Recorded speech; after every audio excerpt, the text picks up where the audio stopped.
नमस्कार दोस्तों, आप सभी का स्वागत है आपके अपने YouTube channel Ravi study IQ GK पर। आज मैं आपके लिए साइंस यानी कि विज्ञान के मोस्ट इंपॉर्टेंट क्वेश्चन इस वीडियो में लेकर आया हूँ। फ्रेंड्स, मैंने आपके लिए सभी क्वेश्चन सिलेक्टेड और इंपॉर्टेंट लिए हैं। अगर आप किसी भी एग्जाम की तैयारी कर रहे हो, ये वीडियो आपके लिए काफ़ी ज़्यादा यूजफुल रहने वाला है। और फ्रेंड्स, आपको ये पता होना चाहिए कि हर एग्जाम में साइंस के सबसे ज़्यादा क्वेश्चन पूछे जाते हैं। तो चलिए शुरू करते हैं फर्स्ट क्वेश्चन से। फर्स्ट क्वेश्चन है हमारा, प्रकाश का वेग अधिकतम किसमें होता है? सही आंसर है ऑप्शन डी, निर्वात में। निर्वात को फ्रेंड्स हम वैक्यूम भी बोलते हैं और प्रकाश का जो वेग होता है फ्रेंड्स सबसे ज़्यादा निर्वात यानी कि वैक्यूम में होता है। इंपॉर्टेंट क्वेश्चन है और एग्जाम में कई बार पूछा गया है। इंपॉर्टेंट पॉइंट देखते हैं। सबसे पहले फ्रेंड्स आपको ये पता होना चाहिए कि जो प्रकाश का वेग होता है सबसे पहले रोमर वैज्ञानिक ने ज्ञात किया था। आपसे एग्जाम में क्वेश्चन पूछा जाता है कि जो प्रकाश का वेग है सर्वप्रथम किसने ज्ञात किया था? आपका आंसर होगा रोमर ने। और आपको ये पता होना चाहिए प्रकाश की जो गति होती है निर्वात में वो होती है 3 × 10⁸ मीटर पर सेकेंड। यहाँ पर लिख देता हूँ, एग्जाम में पूछा जाता है कि प्रकाश की गति निर्वात में कितनी होती है? आपका आंसर होगा 3 × 10⁸ मीटर पर सेकेंड। ये भी आपने याद रखना है।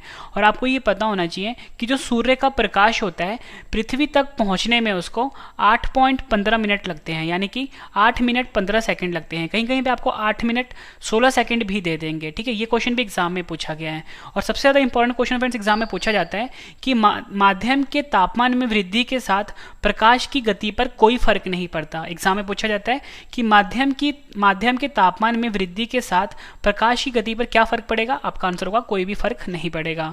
फिर जितनी भी आपको मैं एडिशनल इंफॉर्मेशन दे रहा हूँ सब अपने आप में क्वेश्चन है और एग्जाम में पूछे जाते हैं। नेक्स्ट क्वेश्चन, मानव नेत्र में आइरिस का क्या काम होता है? सही आंसर है ऑप्शन बी, आंख में जाने वाले प्रकाश की मात्रा को नियंत्रित करना। मानव नेत्र में जो फ्रेंड्स आइरिस होता है उसका मेन काम क्या होता है कि आंख में जो प्रकाश जाता है उसकी मात्रा को नियंत्रित करता है। इंपॉर्टेंट पॉइंट डिस्कस करते हैं। सबसे पहले फ्रेंड्स आपको ये पता होना चाहिए कि मानव की आंख पर वस्तु का जो प्रतिबिंब होता है ये रेटिना पर बनता है। एग्जाम में पूछा जाता है कि जो मनुष्य की आंख होती है उसमें प्रतिबिंब कहाँ पर बनता है? आपका आंसर होगा रेटिना पर होता है, और रेटिना पर बनता है। और फ्रेंड्स जो मनुष्य की जो आंख होती है वो 576 मेगापिक्सल की होती है। ये क्वेश्चन भी एग्जाम में पूछा गया था। और आपको ये पता होना चाहिए मानव आंख की रेटिना पर जो प्रतिबिंब बनता है वो वास्तविक तथा उल्टा बनता है। ये क्वेश्चन भी एग्जाम में पूछा गया है कि मानव आंख की जो रेटिना होती है इस पे प्रतिबिंब या इमेज कैसा बनता है? आपका आंसर होगा वास्तविक तथा उल्टा। और फ्रेंड्स नेत्रदान में आंख के कॉर्निया हिस्से को दान दिया जाता है। कभी भी जो फ्रेंड्स नेत्रदान होता है उसमें पूरा आंख दान नहीं दिया जाता, कॉर्निया वाला हिस्सा हमेशा दान दिया जाता है। और स्वस्थ नेत्र के लिए स्पष्ट दृष्टि की जो न्यूनतम दूरी होती है 25 सेंटीमीटर होती है। ये क्वेश्चन भी एग्जाम में पूछा गया है। अगला पॉइंट जो मैं बता रहा हूँ फ्रेंड्स ये भी एग्जाम में पूछा गया है। यदि कोई व्यक्ति दूर की वस्तुओं को नहीं देख सकता तो इस दोष को निकट दृष्टि दोष यानी कि मायोपिया कहते हैं। आंखों का ऐसा दोष फ्रेंड्स जिसमें किसी भी इंसान को पास की चीज़ें दिखाई दे लेकिन दूर की चीज़ें जो होती है ना फ्रेंड्स वो दिखाई ना दे, उसे हम बोलते हैं मायोपिया या बोल सकते हो निकट दृष्टि दोष। एक और इम्पोर्टेंट क्वेश्चन है, यदि किसी व्यक्ति को पास की वस्तुओं जो होती हैं वो दिखाई ना दे, ठीक है, तो उस दृष्टि दोष को हम बोलते हैं हाइपरमेट्रोपिया। ये आपने याद रखना है। अगर दूर का ना दिखाई दे तो मायोपिया यानी कि निकट दृष्टि दोष, और अगर पास का दिखाई ना दे उसको तो उसे हम बोलते हैं दूर दृष्टि दोष यानी कि हाइपरमेट्रोपिया। ये आपने याद रखना है। नेक्स्ट क्वेश्चन करते हैं, ध्वनि तरंग किसमें नहीं चल सकती है? आंसर है इसका ऑप्शन बी, निर्वात में। ध्वनि तरंगे जो होती है यानी कि साउंड वेव जो होता है फ्रेंड्स वो निर्वात में नहीं चल सकती, यानी कि वैक्यूम में नहीं चल सकती है। ये आपने याद रखना है। इंपॉर्टेंट पॉइंट डिस्कस कर लेते हैं। ध्वनि की चाल अधिकतम इस्पात में होती है, आपने याद रखना है। आपसे एग्जाम में पूछेंगे कि जो ध्वनि की चाल होती है सबसे अधिकतम किस में होती है? इस्पात में होती है, या आप बोल सकते हो ठोस में होती है। कभी कभी ऑप्शन में ठोस दे देते हैं। और आपको ये पता होना चाहिए कि ध्वनि स्तर के मापन की जो इकाई होती है वो डेसिबल होती है। ये भी एग्जाम में पूछा गया है। और ध्वनि तरंग अनुदैर्ध्य प्रकृति की होती है, ये भी आपने याद रखना है। और अवश्रव्य तरंगों की जो आवृत्ति होती है वो 20 हर्ट्ज से कम होती है। ये भी एग्जाम में पूछा गया क्वेश्चन है। आपसे पूछा जाता है क्वेश्चन और कि जो डॉपलर प्रभाव होता है इसका संबंध किससे है? आपका आंसर होगा डॉपलर प्रभाव का जो संबंध है फ्रेंड्स ध्वनि से होता है। फ्रेंड्स जितनी भी आपको एडिशनल इन्फॉर्मेशन दे रहा हूँ सब आपके लिए इंपॉर्टेंट है। और फ्रेंड्स अगर आपको ये वीडियो पसंद आ रही है, वीडियो को फ्रेंड्स लाइक जरूर करिएगा, कम से कम अपने 10 फ्रेंड के साथ शेयर भी ज़रूर करिएगा। और आज की वीडियो का जो फ्रेंड्स हमने लाइक का टारगेट रखा है वो रखा है 25,000 लाइक का टारगेट। अगर आपको वीडियो पसंद आती है वीडियो को लाइक जरूर करिए। नेक्स्ट क्वेश्चन, केल्विन मान से मानव शरीर का सामान्य तापमान कितना होता है? सही आंसर है इसका option A 310 kelvin. Kelvin scale पर या बोल सकते हो केल्विन मान पर मानव शरीर का जो तापमान होता है 310 केल्विन होता है। क्वेश्चन एग्जाम में कई बार पूछा गया है। इंपॉर्टेंट पॉइंट देख लेते हैं और इससे रिलेटेड जो क्वेश्चन एग्जाम में पूछे जाते हैं वो मैं आपको करवा देता हूँ। सेल्सियस स्केल पर फ्रेंड्स 37 डिग्री होता है मनुष्य का तापमान, ठीक है, स्वस्थ मनुष्य का तापमान। और फ़ारेनहाइट पर 98.6 डिग्री होता है। आपको फ्रेंड्स ये पता होना चाहिए कि जो मानव शरीर का जो तापमान होता है ना 3 स्केल पे मापा जाता है। एक मापा जाता है केल्विन पर, जो मैंने आपको बताया कि स्वस्थ मनुष्य का कितना तापमान होगा 310 केल्विन, ठीक है, केल्विन स्केल पर। और वहीं अगर हम बात करें सेल्सियस स्केल पर वो होता है 37 डिग्री सेल्सियस। वहीं अगर हम बात करें फ़ारेनहाइट स्केल पर वो होता है 98.6 डिग्री। ये भी आपने याद रखना है। और फ्रेंड्स ये जो इंपॉर्टेंट पॉइंट मैं आपको बता रहा हूँ ये भी एग्जाम में पूछा गया है। 40 डिग्री तापमान ऐसा तापमान होता है फ्रेंड्स जहाँ पर सेल्सियस और फ़ारेनहाइट का जो तापक्रम होता है वो समान होता है। फिर से बताता हूँ, 40 डिग्री तापमान ऐसा होता है जहाँ पर सेल्सियस और फ़ारेनहाइट की वैल्यू इक्वल होती है। नेक्स्ट क्वेश्चन करते हैं, बायोगैस का मुख्य घटक क्या होता है? आंसर है इसका ऑप्शन ए मीथेन। मीथेन जो होता है फ्रेंड्स ये बायोगैस का मुख्य घटक होता है। फ्रेंड्स यहाँ पे बात हुई है मीथेन की, आपको ये पता होना चाहिए मीथेन का फॉर्मूला होता है CH4। ये भी एग्जाम में पूछा गया है। मीथेन का फॉर्मूला होता है CH4 और ये बायोगैस का मुख्य घटक होता है। नेक्स्ट क्वेश्चन, किस वैज्ञानिक ने दूरबीन का आविष्कार किया था? सही आंसर है इसका ऑप्शन सी गैलीलियो। गैलीलियो जो फ्रेंड्स वैज्ञानिक थे इन्होंने दूरबीन का आविष्कार किया था। इंपॉर्टेंट पॉइंट देख लेते हैं। और फ्रेंड्स आपको ये पता होना चाहिए कि जो दूरबीन जो होता है ये एक ऐसा यंत्र होता है जिससे कि हम दूर की जो चीज़ें होती हैं उसको देखने के लिए इसका प्रयोग होता है। अगर आपसे एग्जाम में ये पूछा जाए कि टेलीविज़न का आविष्कार किसने किया था, JL बेयर्ड ने किया था। आपसे पूछा जाएगा थर्मस फ्लास्क का आविष्कार किसने किया था, डिवार ने किया था, ठीक है। और पूछा जाएगा कि डायनामाइट का आविष्कार किसने किया था, अल्फ्रेड नोबेल वैज्ञानिक ने किया था। अपन ये सभी क्वेश्चन जो है ना एग्जाम में कई बार पूछे जा चुके हैं। नेक्स्ट क्वेश्चन करते हैं, परमाणु बम किस सिद्धांत पर कार्य करता है? परमाणु बम का मतलब होता है फ्रेंड्स एटम बम, ठीक है। एटम जो बॉम्ब होता है वो किस सिद्धांत पर कार्य करता है? आपका आंसर होगा ऑप्शन बी नाभिकीय विखंडन। नाभिकीय विखंडन पर परमाणु बम जो होता है फ्रेंड्स ये कार्य करता है। नाभिकीय विखंडन को हम न्यूक्लियर फिजन भी बोलते हैं। यहाँ पे लिख देता हूँ, न्यूक्लियर फिजन रिएक्शन भी बोलते हैं नाभिकीय विखंडन को। ये भी आपने याद रखना है। इंपॉर्टेंट पॉइंट डिस्कस करते हैं। आपसे एग्जाम में फ्रेंड्स ये पूछा जाएगा कि जो ट्रांसफॉर्मर होता है वो किस सिद्धांत पर कार्य करता है? आपका आंसर होगा अनियोन्य प्रेरण पे, ठीक है। अनियोन्य प्रेरण को हम म्यूचुअल इंडक्शन भी बोलते हैं, म्यूचुअल इंडक्शन भी बोलते हैं, ठीक है। ये भी आपने याद रखना है। और फ्रेंड्स यहाँ पे जो नाभिकीय विखंडन है इसमें हमेशा हम यूरेनियम इसका प्रयोग करते हैं, ठीक है। यूरेनियम 238 का प्रयोग करते हैं। नेक्स्ट क्वेश्चन, नाभिकीय रिएक्टर में भारी जल यानी कि जिसको कि हम D2O भी बोलते हैं का प्रयोग किस रूप में किया जाता है? आंसर है इसका ऑप्शन ए मंदक के रूप में। नाभिकीय रिएक्टर जिसको कि फ्रेंड्स हम न्यूक्लियर रिएक्टर भी बोलते हैं, इसमें जो भारी जल का जो प्रयोग होता है फ्रेंड्स वो मंदक के रूप में प्रयोग होता है। नेक्स्ट क्वेश्चन, सूर्य का ताप किससे मापा जाता है? आंसर है इसका ऑप्शन बी पायरोमीटर द्वारा। सूर्य का जो फ्रेंड्स तापमान होता है वो पायरोमीटर द्वारा मापा जाता है। आपको पता होना चाहिए पायरोमीटर एक ऐसा यंत्र है जिसे कि हम हाई टेम्परेचर को यानी कि उच्च तापमान को मापते हैं। और फ्रेंड्स आपको ये पता होना चाहिए कि जो सूर्य है इस पर जो सबसे ज़्यादा गैस पाई जाती है वो होती है हाइड्रोजन, ठीक है। ये आपने याद रखना है। और दूसरे नंबर पे फ्रेंड्स क्या होता है, हीलियम होता है। ये भी आपने याद रखना है। और फ्रेंड्स सूर्य पर जो ऊर्जा का निर्माण होता है ना वो नाभिकीय संलयन प्रक्रिया द्वारा होता है। एग्जाम में पूछा गया क्वेश्चन है ये कि सूर्य पे जो ऊर्जा का निर्माण होता है वो किस अभिक्रिया द्वारा होता है? नाभिकीय संलयन। और नाभिकीय संलयन को फ्रेंड्स हम न्यूक्लियर फ्यूजन भी बोलते हैं। यहाँ पर लिख देता हूँ, न्यूक्लियर फ्यूजन रिएक्शन भी बोलते हैं। और आपको फ्रेंड्स ये पता होना चाहिए कि जो ताप होता है इसका SI मात्रक होता है केल्विन। ठीक है फ्रेंड्स, ये भी आपने, क्योंकि यहाँ पे ताप की बात हुई थी ना और यहाँ पे सूर्य की बात हुई थी, जो भी इंपॉर्टेंट पॉइंट बन रहे हैं वो मैं आपको बता रहा हूँ। और फ्रेंड्स मैं आपको बता दूं कि जल्दी हमारी जीके की बुक लॉन्च होने वाली है, ठीक है। जो जीके की बुक होगी वो रवि स्टडी IQ जीके नाम से होगी। अगर आप किसी भी एग्जाम की अगर तैयारी कर रहे हो फ्रेंड्स, ये बुक आपके लिए काफ़ी ज़्यादा यूजफुल रहने वाली है। जल्दी फ्रेंड्स आपको अमेजोन फ्लिपकार्ट पे मिल जाएगी बुक, ठीक है, आप वहाँ से ले सकते हो। रवि स्टडी IQ जीके नाम से होगी। नेक्स्ट क्वेश्चन करते हैं, साबुन को जल में घोलने से पृष्ठ तनाव पर क्या फ़र्क पड़ता है? आंसर है इसका ऑप्शन बी, घट जाता है। साबुन को फ्रेंड्स जब भी हम जल में घोलते हैं, जो पृष्ठ तनाव होता है वो हमेशा घट जाता है। पृष्ठ तनाव को फ्रेंड्स हम सरफेस टेंशन भी बोलते हैं, यहाँ पर लिख देता हूँ, सरफेस टेंशन भी बोलते हैं। और कभी भी अगर हम साबुन को जल में घोलते हैं, जो पृष्ठ तनाव होता है वो घट जाता है।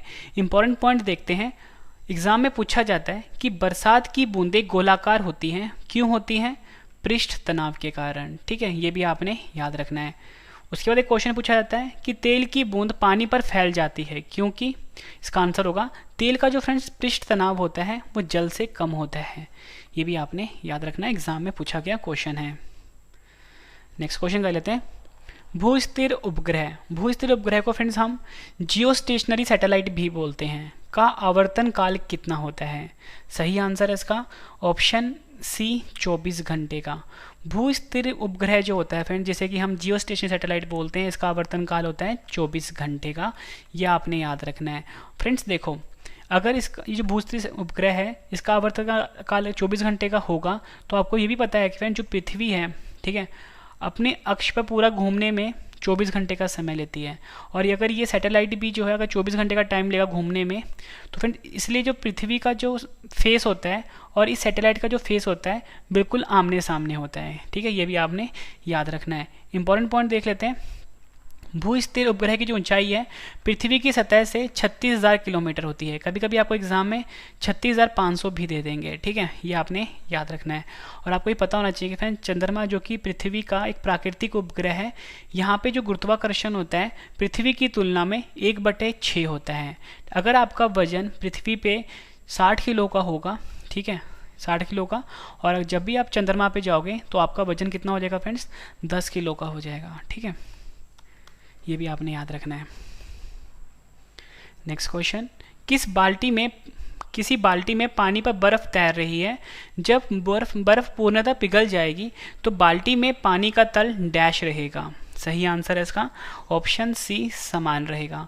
किसी बाल्टी में फ्रेंड्स अगर किसी बाल्टी में पानी है और उसमें बर्फ़ तैर रहा है, जब बर्फ़ पूरी तरह पिघल जाएगा तो फ्रेंड्स जो बाल्टी का जो पानी का तल होगा, यानी पानी का जो लेवल होगा ना फ्रेंड्स, वो हमेशा समान रहेगा। ऐसा नहीं होगा कि अगर इसमें पानी है और इसमें बर्फ़ पड़ा हुआ है, बर्फ़ जब पिघल जाएगा तो पानी ऊपर आ जाएगा, ऐसा नहीं होगा, ठीक है। जितना जब बर्फ़ डला हुआ होगा, जितना लेवल उस टाइम होगा, पिघलने के बाद भी उतना ही रहेगा, ठीक है। इंपॉर्टेंट पॉइंट देख लेते हैं, एक नदी में चलता हुआ जहाज समुद्र में आता है, तब जहाज का स्तर थोड़ा ऊपर आ जाएगा। एग्जाम में पूछा गया क्वेश्चन है कि अगर कोई भी जहाज है, ठीक है, वो नदी में चल रहा है और जब वो समुद्र में आ जाता है तो उसमें क्या फ़र्क पड़ेगा? तो फ्रेंड्स ये होगा कि जहाज का जो स्तर है वो थोड़ा सा ऊपर आ जाएगा, ठीक है, ये आपने याद रखना है। एक और क्वेश्चन पूछा गया एग्जाम में, बर्फ़ पानी में तैरती है परंतु अल्कोहल में डूब जाती है, इसका कारण क्या है फ्रेंड्स? बर्फ़ पानी से हल्की होती है, ठीक है, बर्फ़ पानी से हल्की होती है, यानी कि जो डेंसिटी होता है बर्फ़ का वो पानी से कम होता है, लेकिन अल्कोहल से भारी होता है, इसलिए फ्रेंड्स अल्कोहल में डूब जाता है, ठीक है, ये आपने याद रखना है। और एग्जाम में एक और क्वेश्चन पूछा गया है कि पानी का घनत्व अधिकतम किस टेम्परेचर पे होता है? 4 डिग्री सेल्सियस पर पानी का घनत्व अधिकतम होता है। नेक्स्ट क्वेश्चन, साबुन के बुलबुले के अंदर का दाब वायुमंडलीय दाब के डैश होता है। आंसर है इसका ऑप्शन सी, अधिक होता है। साबुन के बुलबुले का जो अंदर का दाब होता है फ्रेंड्स, ये वायुमंडलीय दाब से अधिक होता है, ये आपने याद रखना है। और फ्रेंड्स आपको ही पता होना चाहिए, यहाँ पे देखो दाब की बात हुई थी, ठीक है, तो ये तो मैंने आपको बता दिया कि साबुन के बुलबुले के जो अंदर का दाब होगा वो वायुमंडलीय दाब से अधिक होगा, ठीक है। अब इंपॉर्टेंट पॉइंट डिस्कस करते हैं। दाब का जो फ्रेंड्स मात्रक होता है ये पास्कल होता है, ये आपने याद रखना है। वायु दाब मापी की रीडिंग में अचानक गिरावट तूफान का सूचक होती है। एक एग्जाम में क्वेश्चन ये पूछा गया था फ्रेंड्स कि जो वायु दाब मापी होती है यानी कि जो बैरोमीटर होता है उसकी रीडिंग में अगर अचानक गिरावट आती है तो ये किस चीज़ का इंडिकेशन होता है, मतलब किस चीज़ का सूचक होता है। आपका आंसर होगा तूफान का सूचक होता है। और पूछा एक क्वेश्चन एग्जाम में और पूछा जाता है, हाइड्रोजन से भरा रबर का गुब्बारा वायु में ऊपर जाकर फट जाता है, क्यों। आंसर होगा क्योंकि वहाँ ऊपर जाके वायु दाब घट जाता है। फिर जितने भी आपको मैं एडिशन इन्फॉर्मेशन दे रहा हूँ फ्रेंड्स, कई बार एग्जाम में पूछे जा चुके हैं। वीडियो को पसंद आ रही है फ्रेंड्स, वीडियो को लाइक जरूर करिएगा। और मैं आपको बता दूं फ्रेंड्स, जब आपको मैं सभी क्वेश्चन करवा दूंगा इस वीडियो में, उसके बाद सभी क्वेश्चन मैं आपको फटाफट से रिवीजन भी करवाने वाला हूँ इसी वीडियो में। और लास्ट में फ्रेंड्स 2 क्वेश्चन का टेस्ट भी है, टेस्ट आप जरूर अटेम्प्ट करना। नेक्स्ट क्वेश्चन, ल्यूमन किसका मात्रक होता है। आंसर है इसका ऑप्शन बी ज्योति फ्लक्स का। ज्योति फ्लक्स का फ्रेंड्स मात्रक होता है ल्यूमन। इंपॉर्टेंट पॉइंट देख लेते हैं।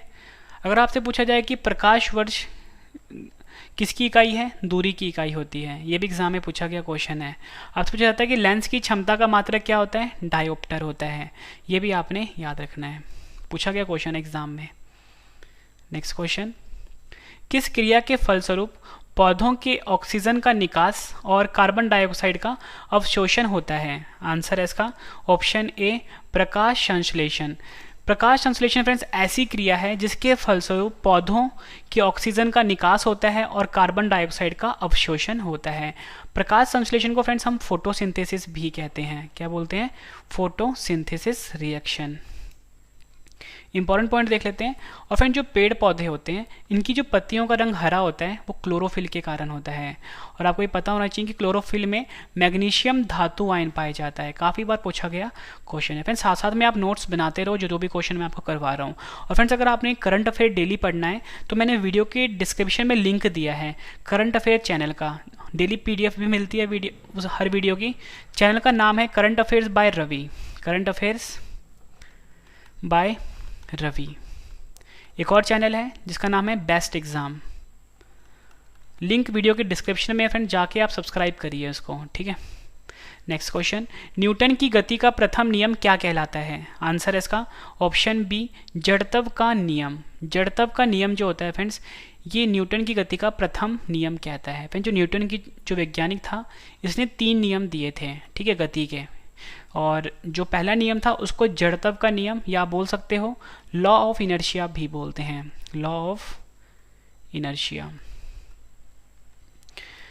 और इंपॉर्टेंट पॉइंट देखते हैं, न्यूटन के तीसरे नियम के अनुसार प्रत्येक क्रिया के बराबर वह विपरीत दिशा में एक प्रतिक्रिया होती है, यानी कि every action is an equal and opposite reaction. ये कहा था न्यूटन के तीसरे नियम ने। नेक्स्ट क्वेश्चन, जब कोई वस्तु 2 समानांतर समतल दर्पण के बीच रखी जाती है तो बने हुए प्रतिबिंबों की संख्या कितनी होगी।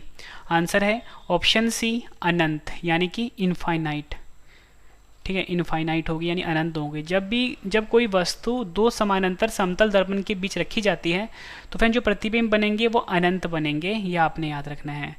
अब एक इम्पॉर्टेंट पॉइंट बता देता हूँ मैं आपको कि जो दांत के डॉक्टर होते हैं ना फ्रेंड्स, वो जो दर्पण प्रयोग करते हैं वो अवतल दर्पण होता है। ये एग्जाम में पूछा गया क्वेश्चन है। शेविंग के लिए यानी दाढ़ी बनाने के लिए जो दर्पण प्रयोग करते हैं वो भी अवतल दर्पण होता है। सबसे ज़्यादा इंपॉर्टेंट पॉइंट मैं आपको अभी बता रहा हूँ वो ये है कि पानी में हवा का बुलबुला अवतल लेंस की तरह प्रयोग में आता है। आपसे पूछा जाएगा कि जो पानी में जो हवा का बुलबुला होता है वो किस तरह के लेंस की तरह प्रयोग होता है, अवतल लेंस की तरह प्रयोग होता है।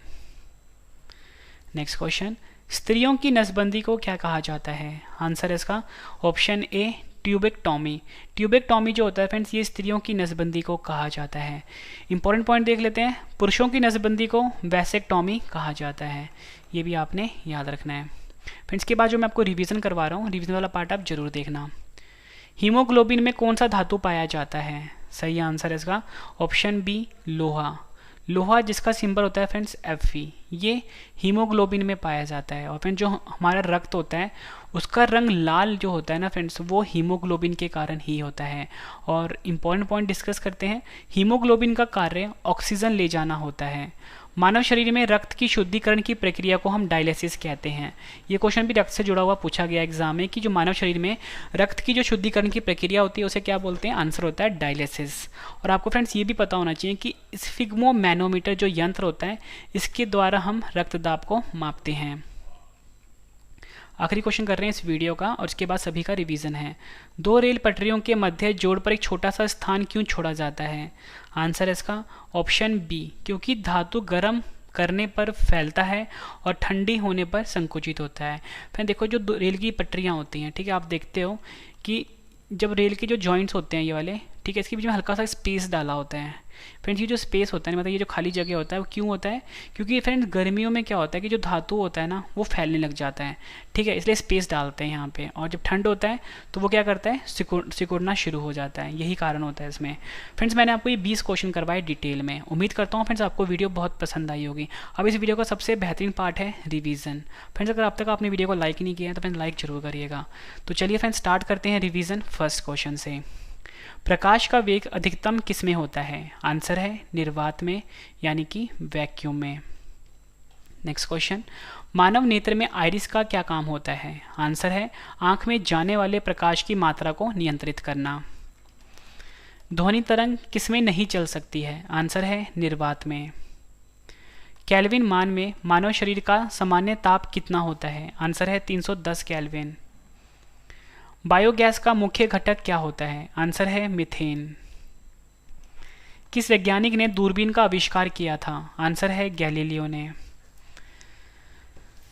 परमाणु बम किस सिद्धांत पर कार्य करता है? आंसर है नाभिकीय विखंडन पे।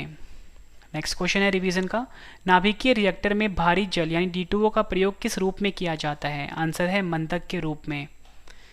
सूर्य का ताप किससे मापा जाता है? आंसर है पायरोमीटर।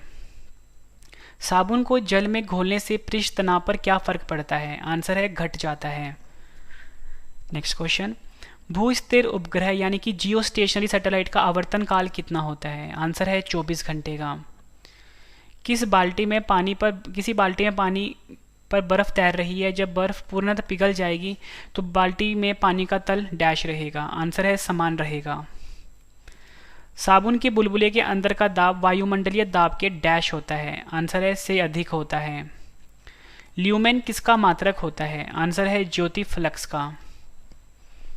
किस क्रिया के फलस्वरूप पौधों के ऑक्सीजन का निकास और कार्बन डाइऑक्साइड का अवशोषण होता है? आंसर है प्रकाश संश्लेषण।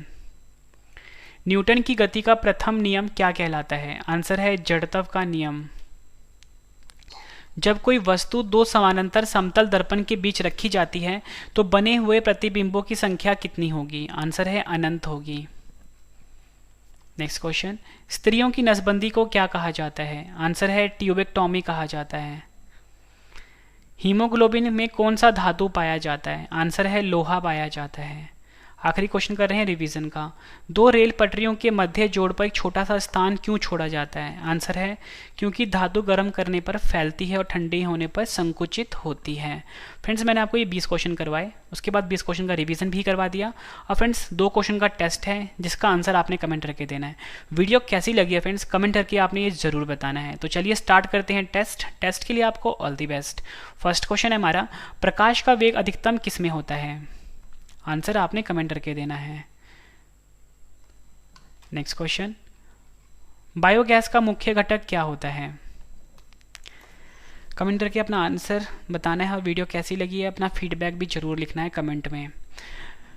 फ्रेंड्स ये वीडियो कंप्लीट हो चुकी है, उम्मीद करता हूँ वीडियो आपको पसंद आई होगी। वीडियो का लाइक का टारगेट हमने 25,000 रखा है। अगर वीडियो पसंद आई है तो लाइक जरूर करिएगा, चैनल पे पहली बार आए हो तो सब्सक्राइब जरूर करिएगा। और जो मेरा करंट अफेयर का चैनल है जिसका नाम है current affairs by Ravi, link है वीडियो के डिस्क्रिप्शन में, करंट अफेयर्स बाय रवि। और एक चैनल है मेरा बेस्ट एग्ज़ाम, इसका लिंक भी डिस्क्रिप्शन में है, ठीक है। और एक है रवि ब्लॉग्स, सभी का लिंक फ्रेंड्स वीडियो के डिस्क्रिप्शन में जाके फ्रेंड्स सब्सक्राइब करिए इस चैनल को, और आपकी सपोर्ट की बहुत ज़्यादा ज़रूरत है। और फ्रेंड्स जो हमारा टेलीग्राम है उसका नाम है Ravi study IQ GK, Ravi study IQ GK।